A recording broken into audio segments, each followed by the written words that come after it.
that big.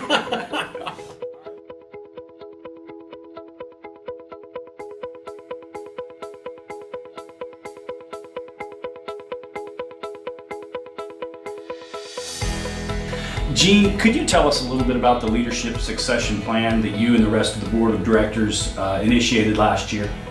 Yeah, I think it was a little over a year ago, and we get serious about my retirement plans and how I was going to go forward, and the board certainly took that seriously, and as one of the most important tasks of the board is managing and designating president and CEO of the bank. We felt like we're a little unusual with the amount of ag. It was certainly very important that my successor would have some ag background and understand the importance in our institution. And I think the process went very well, and we're real pleased to have somebody with experience with our institution and ag background and the tools that I think will continue to make our institution a success. Doc, you've been with the bank in a variety of capacities for quite some time. Since assuming the role as president in September, what have been your initial priorities in the new position? As you said, I've been associated with First Farmers a little over 2 decades. I've been able to see it from some different angles. I guess one of my priorities is to continue some of the excellence that I think that we have achieved. Don't really want to alter or change a business model, a community model, and a customer model like what we have. Obviously, the board and the bank had a big decision on how to replace Gene. He's so vital, basically he's been a legend in the bank. You don't really replace Gene with one person. Gene and the board has a team in place that I think my priority is to not alter that anymore. Try not to get in people's way, try to help where we can. Gene, in what leadership areas will you still specifically be very active in this role? I think my role is twofold. I still be active in the M&A world, looking at some of the opportunities in a big picture in the 1,000-foot level. But the majority of my focus is to be a resource and a mentor to Doc and the board and to help in the transition and I'm not going completely away. I plan on staying on the board, so in the near term, and will continue to be a resource hopefully for everybody. Doc, what are some of the things about First Farmers that you think make the organization so unique? Well, Gene's kind of alluded to some of our agricultural base. We are a very small town based bank. Essentially we're a top 10 size in the state of Indiana with a corporate headquarters in a town of about 1,000 people. Makes it kind of have a small town rural feel more than an urban big bank. Our culture for our employees is, in my opinion, a very customer centric or very much golden rule based. Do unto others as you'd have them do unto you, so to speak.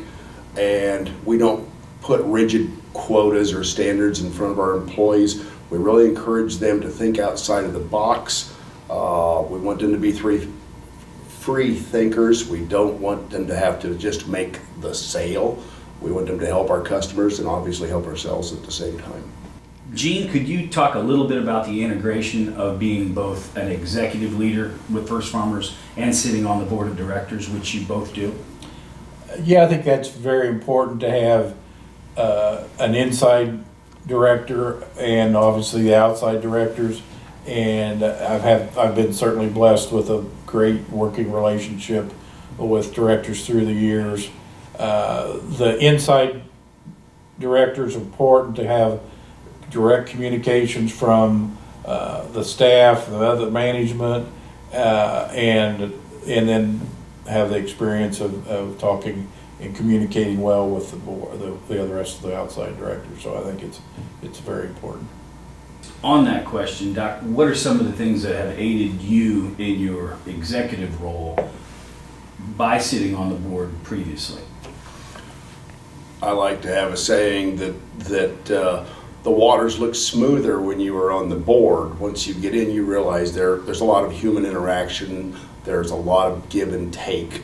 Obviously, the board is very important to represent our shareholders. That's basically their job and duty. And I should say that our shareholder base, we don't have any shareholder with, I think, maybe just a little over 4% share. So we have a lot of shareholders.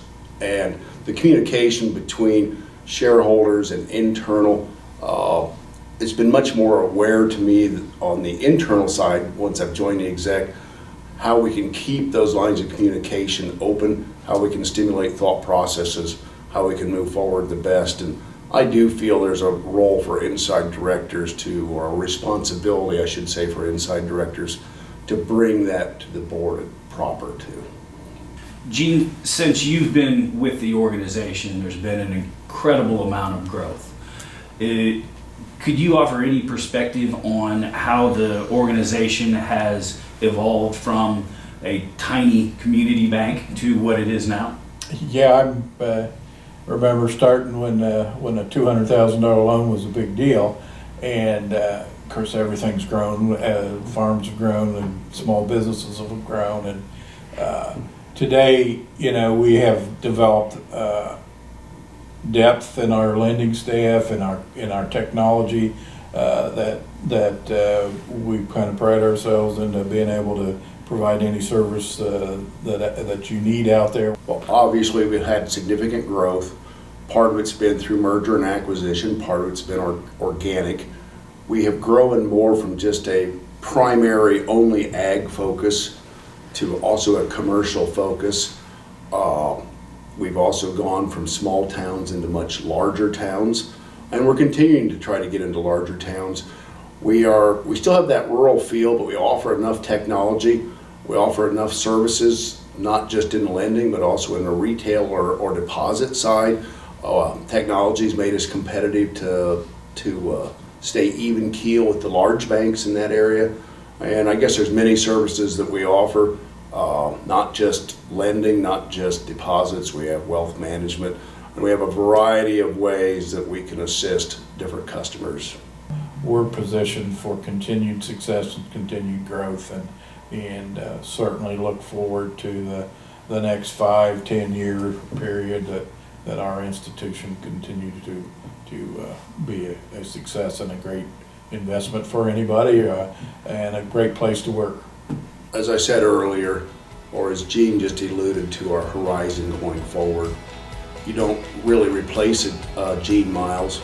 On the other hand, nobody in the team that we have put together is irreplaceable, and that's the beauty. We will continue to look on how to grow. We will continue to look on how to be a progressive commercial and ag bank going forward. And 5 to 10 years, it's hard to say where that leads. We can just put the people in the best spots we can to make good decisions for continued success.